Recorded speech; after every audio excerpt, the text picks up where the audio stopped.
Bismillahirrahmanirrahim. Jadi di video hari ini kita akan belajar mengenai rumus atau fungsi-fungsi yang paling sering digunakan di Microsoft Excel. Ada sekitar 14 rumus yang akan kita pelajari di video kali ini. Jadi langsung saja kita ke yang pertama, yaitu adalah fungsi sum. Jadi kegunaan dari fungsi sum ini adalah untuk menjumlahkan data. Jadi misalnya pada layar kaca teman-teman, saya punya data. Di sini saya ingin ketahui jumlah dari data tersebut, maka kita gunakan fungsi sum. Caranya kita masukkan rumusnya dengan mengetik sama dengan sum, kemudian bisa buka kurung atau bisa kita klik dua kali di sini. Jika rumusnya sudah muncul, kita klik saja dua kali, kemudian kita blok nilai atau data yang ingin kita ketahui jumlahnya. Jika sudah, kita klik enter, maka akan keluar hasil penjumlahan data yang kita blok. Oke, lanjut ke fungsi yang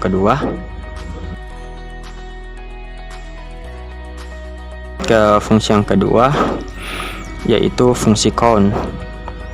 Jadi untuk gunanya fungsi count ini adalah untuk mengetahui banyaknya data. Jadi jika tadi di sum itu untuk mengetahui total jumlahnya. Nah, kalau di count itu untuk mengetahui banyaknya data, seperti itu. Jadi kita mulai, kita masukkan rumusnya sama dengan count. Kita buka kurung atau kita klik dua kali jika rumusnya sudah muncul, kemudian kita blok data yang ingin kita ketahui banyaknya. Kita blok saja seperti ini. Ini datanya masih sedikit ya, jadi harusnya kalau kita enter ini hasilnya 5. Kita enter dan ya 5 ya. Ini masih sedikit, jadi nanti ini sangat berguna jika data kita ada banyak seperti itu. Oke, kita lanjut ke fungsi yang ketiga.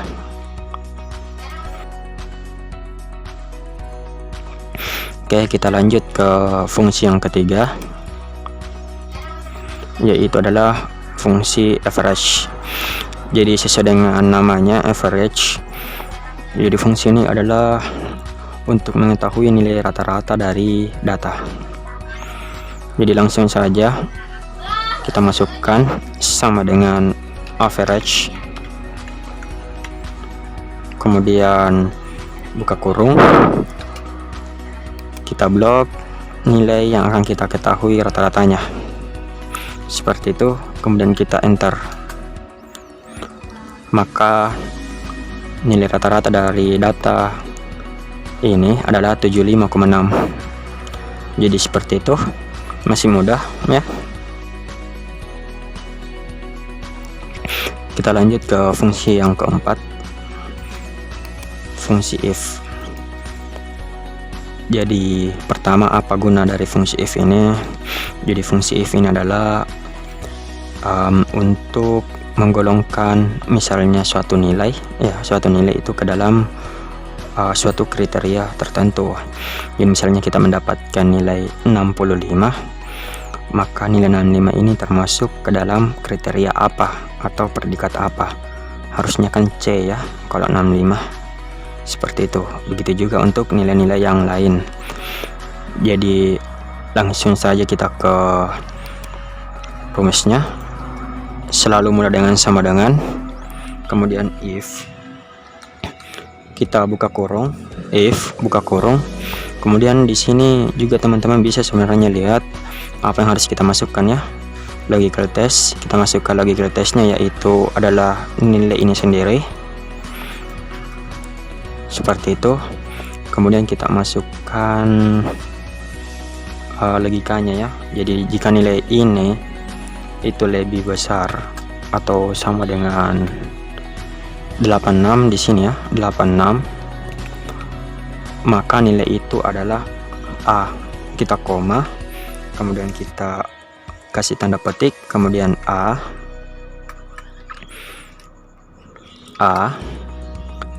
seperti itu. Ini value if true, artinya jika logical test kita itu benar, maka nilainya adalah A. Artinya jika nilai kita itu di atas dari 86, maka nilainya adalah A. Kemudian kita koma lagi, kemudian kita masukkan value if false, artinya jika nilai kita salah, kita kembali masukkan if ya, if, kemudian buka kurung, kita masukkan nilai di sini, itu adalah D3 ya, D3, kemudian kita masukkan logikanya, jika nilainya itu lebih besar atau sama dengan 75, seperti itu, koma, maka itu adalah B. Jangan lupa tanda petiknya. Kemudian jika tidak, kita masukkan lagi logikanya if, buka kurung, D3 lebih besar dari sama dengan 50, maka nilai itu adalah C. Seperti itu. Bisa juga dilihat di atas sini ya, nilai itu adalah C, dan jika tidak, maka nilai itu adalah D. Seperti itu. Jika sudah, kita klik enter.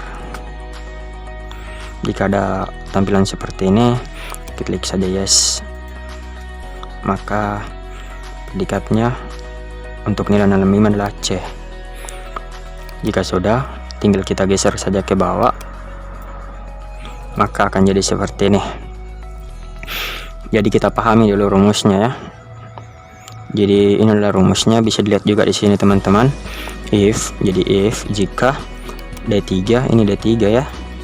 Jadi jika D3 itu lebih besar atau sama dengan 6, maka kriterianya itu adalah A. Ada tanda petik ya, jika itu adalah sebuah huruf.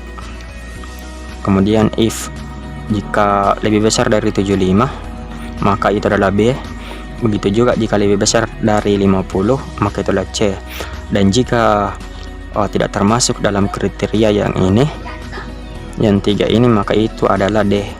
Seperti itu. Jadi misalnya saya di sini ubah ya, misalnya saya ubah yang ini, misalnya saya ubah jadi 98, harusnya di sini berubah jadi A ya. Misalnya saya ubah jadi 98, kita lihat apa berubah, dan ya berubah ya. Begitu juga jika saya misalnya di sini ubah jadi 40, harusnya jadi D ya. Kita lihat ya, jadi D. Jadi seperti itu. Oke, kita lanjut ke fungsi yang berikutnya, fungsi SUMIF. Jadi fungsi SUMIF ini hampir sama dengan fungsi sum, hanya saja jika fungsi SUMIF ini adalah dia menghitung total nilai berdasarkan suatu kriteria. Jadi misalnya kita ingin menghitung nilai laki-laki saja ataupun nilai perempuan saja, kita gunakan fungsi SUMIF seperti itu. Jadi langsung saja kita ke rumusnya. Kita mulai dari sama dengan SUMIF ya. Kemudian buka kurung. Kemudian di sini ada range range. Jadi kita masukkan range-nya, yaitu adalah kolom jenis kelamin. Kemudian koma. Kriterianya di sini adalah laki-laki.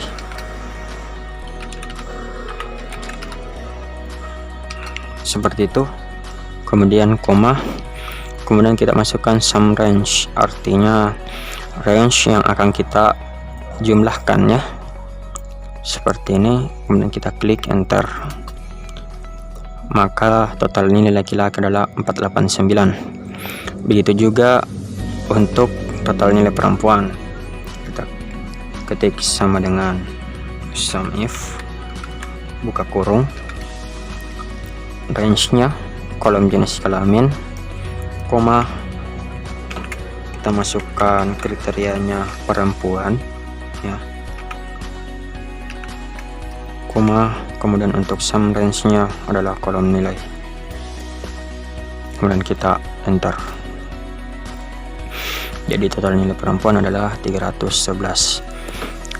Di sini bisa dilihat bahwa total data yang ada di tabel ini adalah 800 ya. Jadi kita ingin tahu apakah data kita ini sudah benar atau tidak. Kita coba tes ya. Jadi sama dengan sheet ini kita tambah dengan sheet ini. Jika benar, harusnya nilainya adalah 800. Kita enter dan ya benar ya. Jadi itu fungsi dari SUMIF. Kemudian kita lanjut ke fungsi CONIF. Jadi fungsi CONIF ini sama dengan fungsi count, hanya saja dia menghitung banyaknya data berdasarkan suatu kriteria. Jadi misalnya kita ingin mengetahui banyaknya mahasiswa laki-laki saja dan banyaknya mahasiswa perempuan saja. Baik, langsung saja kita masukkan.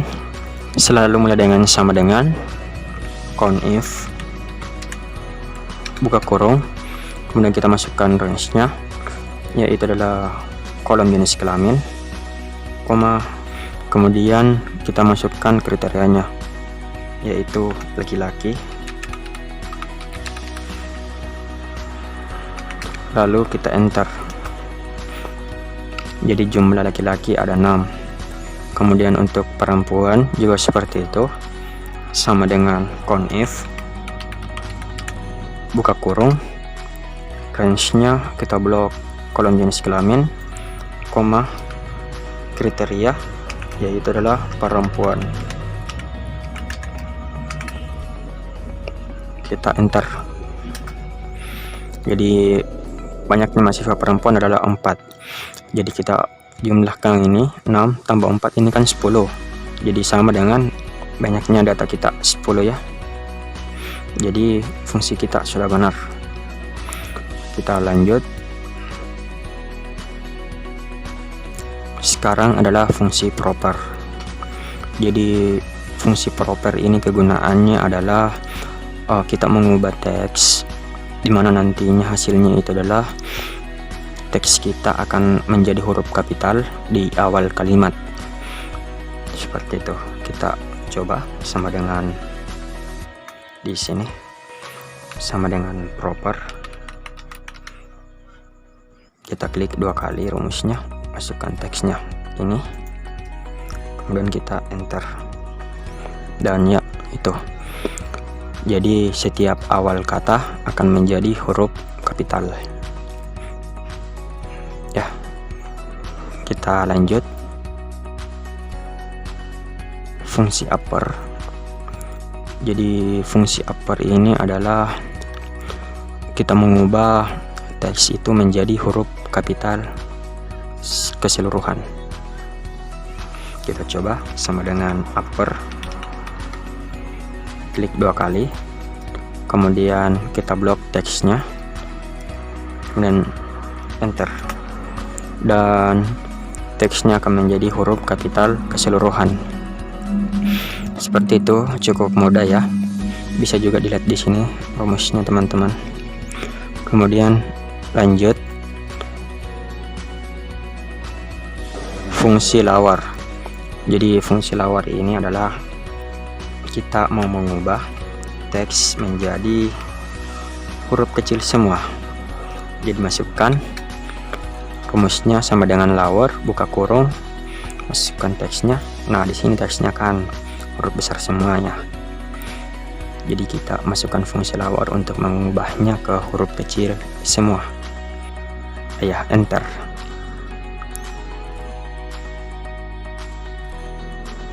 Dan akan jadi huruf kecil semua. Oke, itu. Kita lanjut.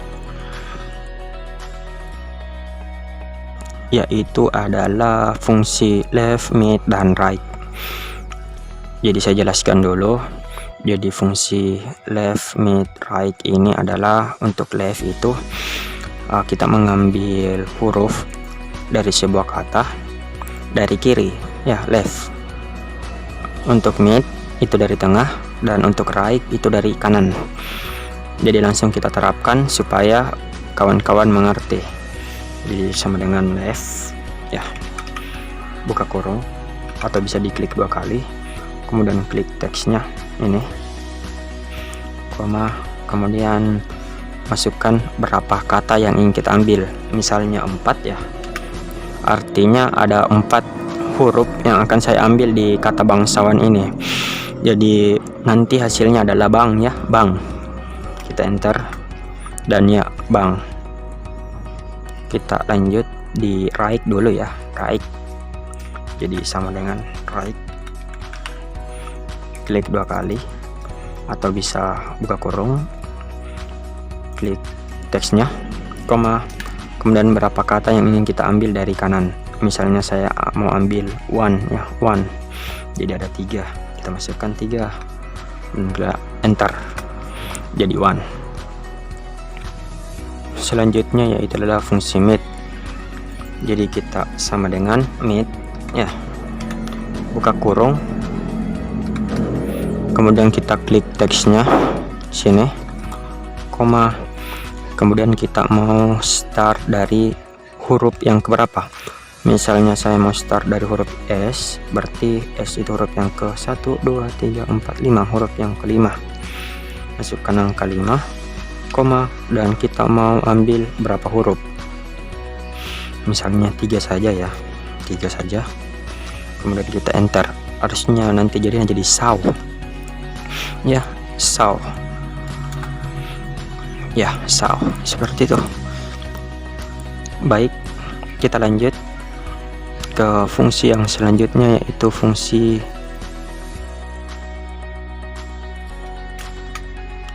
len.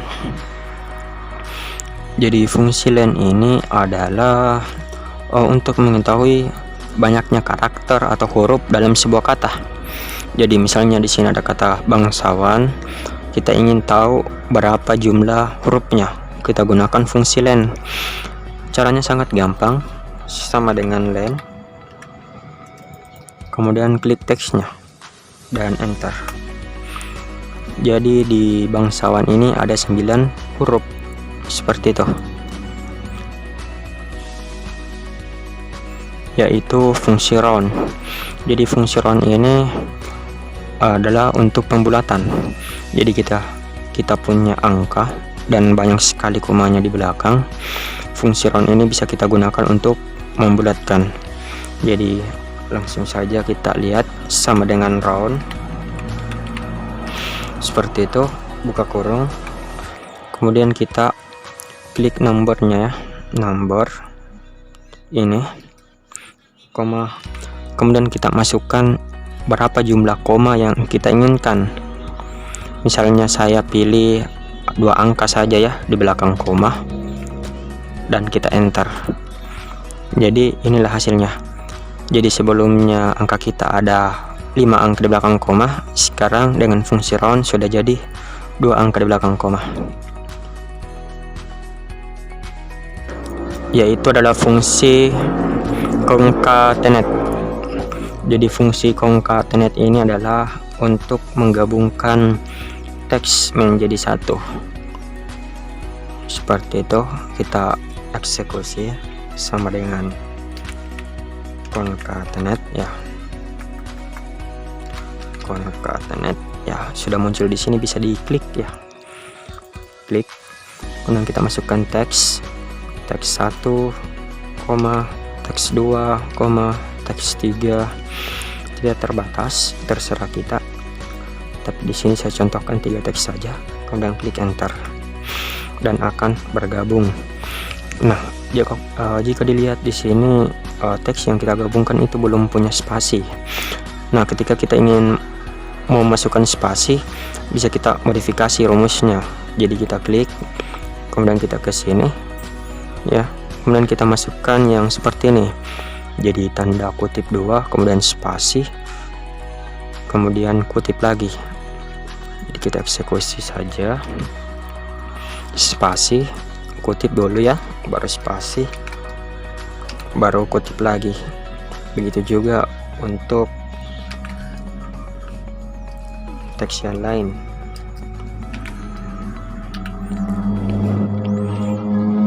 Jadi seperti itu, kemudian kita enter. Jika sudah, maka teksnya akan memiliki spasi.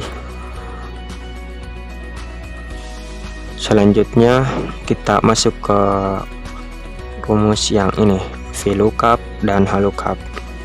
Mungkin karena video ini terlalu panjang, jadi untuk VLOOKUP dan HLOOKUP nanti akan saya upload di video selanjutnya ya. Dari saya sekian, terima kasih.